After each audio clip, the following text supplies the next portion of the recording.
gratification, mind control, this is some science fiction stuff, but not really. It's really quite true and right and quite profound. There's a lot of researchers from both academia and the advertising industry that spend a lot of time and money trying to figure out the latest techniques in the psychology of media persuasion. Let me give you a couple statistics to kind of back up my trade secret that I've just revealed here. Children's advertising alone on television soared past the $1 billion mark in 1998. Our children are being bombarded with sophisticated and influential messages, and the term is used as fighting for people's eyes, or sometimes they're fighting for the eyeballs. And that's really what it's all about, getting the attention of anyone who really watches television. And we find messages everywhere today, particularly geared towards children. They're on cereal boxes and pop-top flips off and bottle caps and candy wrappers. They're on video games and in the malls, they're in the movie theaters, the internet, and book covers, and any possible place you could find it. There's some message influencing public opinion or behavior, and much of it, at least $1 billion a year of it, is focused at our youth. And our society condones these messages when they're used for a benign reason, to purchase footwear and beverages and cars and athletic supplies and summer vacations. Those are all good things to influence our behavior with. However, when the electronic media is held accountable for fighting for children's eyes to promote violent films and video games and antisocial behavior, there's usually an immediate denial in my industry that these images have no effect on youth whatsoever. We couldn't possibly influence the antisocial behavior of our youth. Advertising and media doesn't work. So I would come back and challenge that. If advertising doesn't work to influence behavior and change people's minds, then we wouldn't have spent $1 billion last year to fight for the eyeballs of our children. And also, I'm not anti-advertising. My whole point is that this is a powerful medium, and we should be very responsible in how we use it, particularly for our children, what messages we promote. The medium itself does the influence, and the content is what we as individuals do, and our own personal integrity is really the issue of how well we use this media. So television is not this passive tool that we watch for entertainment. It's a very sophisticated device that influences behavior and opinion very much every day in everyone's life. So I want to bring this back, and just a couple of quotes on this subject, and I'll continue. These are from a couple of media moguls about what they feel about children's advertising. This is a quote from Paul Siegel, the president of KMG Entertainment. If you can get a show that sells products, then you've got a good business on your hands. Here's one from Bill Carroll, VP of Katz TV. Kids advertisers are very specific, and if you don't deliver the numbers, they're not going to put the money in there. So the point I'm trying to make is that there is a lot of money to be made in advertising and promotion. It's very effective. Most of the time it's a good thing.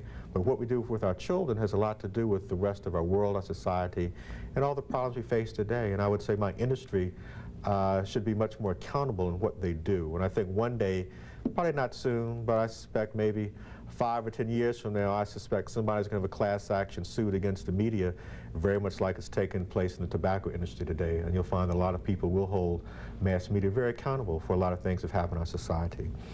Now I want to switch and make a little transition about what you don't know about public TV and some of the good things that media can do to influence your children.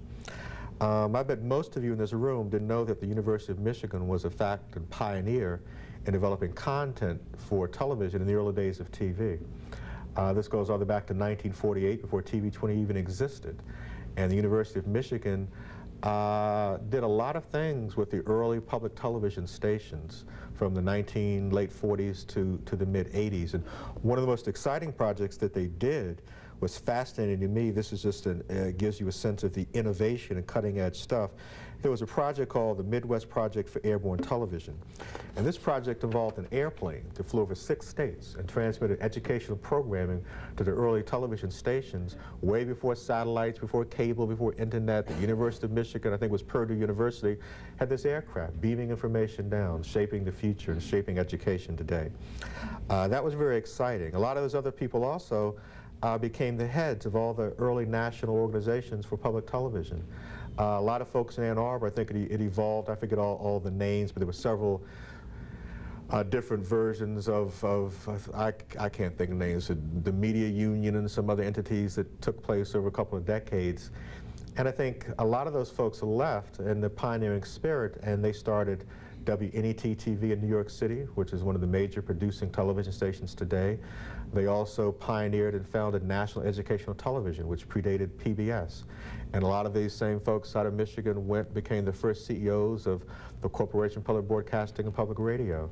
So the University of Michigan and people in Michigan in general were quite the pioneers for television. I think we take the legacy of the auto industry and the trading industry and other things, but there's another one I'll add to your trivia knowledge, that pioneers in television also came from the people at the University of Michigan and Michigan as well. And a lot of the rest of that is history today. There are a lot of things that current public television does. I'm just going to run down my list to give you some of the non-TV things that we're known for that are not common knowledge. And I guess I'll characterize that first by saying public television as an industry really considers itself to be the nation's largest cultural institution, and it really uses television as a medium to achieve its mission. And that's a very different perspective than television for the sake of entertainment. Public TV really is an educational institution, and again, television is merely the medium for that message because it does influence public opinion and behavior. Over 4 million students have earned college credit through PBS. It's America's premier distributed learning network and the largest source of telecourses anywhere in the world. More than 10,000 organizations have licensed PBS Adult Learning Service programs. In a one-year period, the Adult Learning Services online website received nearly 2 million hits from educators and other online learners. Many of our resources are targeted to college faculty, teachers, community leaders, and workforce professionals. And recently, last year, TV28 and Mott Community College partnered together and made history by graduating the first person in the nation using the PBS Going the Distance programming. And this is a woman, Gail Spears. Gail Spears was a worker at GM, I believe, in Dayton, Ohio. Never set foot in Mott's campus, went through the courses that were accredited and approved by Mott, and I think the first time she came was when she graduated. So again, history is made in Michigan all the time using media in untraditional ways and partnering with all the institutions in our community.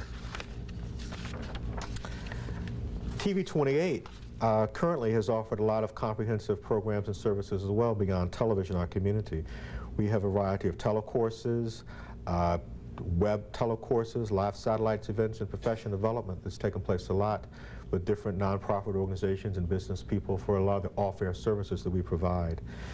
TV28 also has a new opportunity to develop a new vision for public television in our community. And this will require grand alliance and partnerships. And one of the fundamental tenets of public television is based upon community involvement in the public. So every school system, every educator, every business person, hospitals, institutions, private sector, nonprofit sectors, that really is the ideal model to make it work. So we can realize a lot of our potential, but it takes the partnerships to make that happen. And when it does, amazing things can happen using television in our community. And this involves everybody, producers, local government, civic institutions, and everyone that's a stakeholder in our community that truly wants to influence behavior in a positive way. But this potential is contingent upon a very real challenge that faces every TV station in the country, be it commercial or non-commercial.